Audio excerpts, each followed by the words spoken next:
آپ نے کہا عید الاضحیٰ کے آداب و سنت بیان فرما دیجیے۔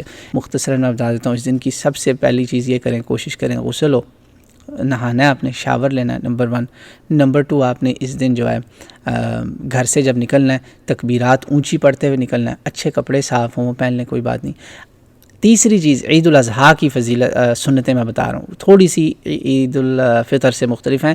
آج آپ نے گھر سے کھا کے نہیں نکلنا، کوشش کرنا آ کے کھائیں، یہ رسول اللہ کی سنت تھی۔ اور اس سے بھی اچھی بات ہے سنت میں آگے آداب میں کہ قربانی کا گوشت مل جائے، نہیں ملا تو کسی ہمسائے سے مانگ کے ایک بوٹی کھا لیں، اس کو شرم نہ سمجھیں اس میں۔ اگر آپ نے نہیں قربانی دی کسی مجبوری سے، کوئی بات نہیں، کہنا بھائیو آپ نے جو قربانی آج دینی ہے نا، جو آپ نے کلیجی پھپھرا پکانا ہے، اس میں سے ایک بوٹی بس چکھا دیجیے گا، ہم نے سنت پوری کرنی بس، تاکہ ان پہ بھی بوجھ نہ ہو، کہنا ہم نے صرف اس کا مسالہ ہی چکھا دیں تاکہ ہم رسول اللہ کی سنت پوری کریں کہ آپ پہلی چیز اس دن یہ کھانا کھاتے تھے۔ تو عید الفطر پہ کیا تھا؟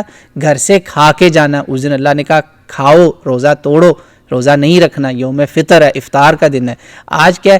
آج بھی وہی طریقہ ہے لیکن تھوڑا سا انداز اس کا مختلف ہے۔ اس کا انداز کیا ہے؟ آج ہم نے فصل لربک وانحر، سورہ کوثر کی طرح نماز پھر نحر، جس طرح قرآن میں کہا ان صلاتی و نسکی و محیای و مماتی للہ رب العالمین، صلاۃ اور قربانی، زندگی اور موت سب اللہ کے لیے ہیں۔ یہ ارادے کے ساتھ آپ نے اس سنت میں عمل کرنا ہے، اور تکبیریں جاتے آتے اونچی پڑھتے جانا ہے، راستہ جانے کا اور آنے کا اور 2 راستے بدل لیجیے گا اگر پاسبل ہو۔ یہ سارے آداب ہیں، تو یہ مختصر سے میں نے آپ کو آداب بتائیں۔